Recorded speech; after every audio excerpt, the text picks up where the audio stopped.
Bonjour, bienvenue dans cette nouvelle capsule vidéo sur un nouveau thème, la France dans l'Europe des nationalités politiques et sociétés de 1848 à 1871, et un premier chapitre sur la difficile entrée dans l'âge démocratique avec la Seconde République et le Second Empire. Les problématiques de ce chapitre, c'est pourquoi la Seconde République échoue-t-elle et comment se caractérise le Second Empire. On abordera d'abord une première partie, la Seconde République, un nouvel espoir, et un grand A de la Révolution de février à la tentative d'une république sociale.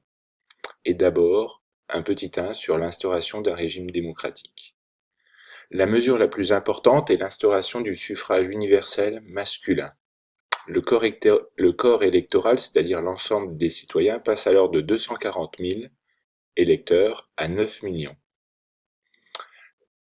Rappel, si on passe du suffrage universel masculin, cela signifie donc qu'auparavant il n'était pas universel, c'était un suffrage censitaire, c'est-à-dire que seuls les citoyens payant un certain niveau d'impôt pouvaient voter.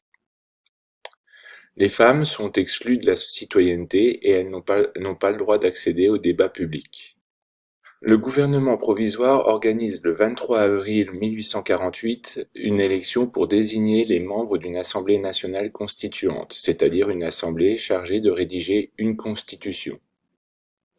La participation donc à cette élection pour élire l'Assemblée nationale constituante est particulièrement massive avec 83% d'électeurs qui se sont déplacés.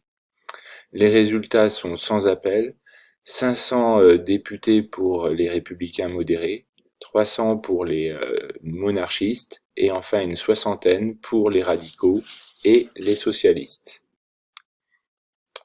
On pourra donc alors se poser la question: en quoi la Seconde République est-elle démocratique ?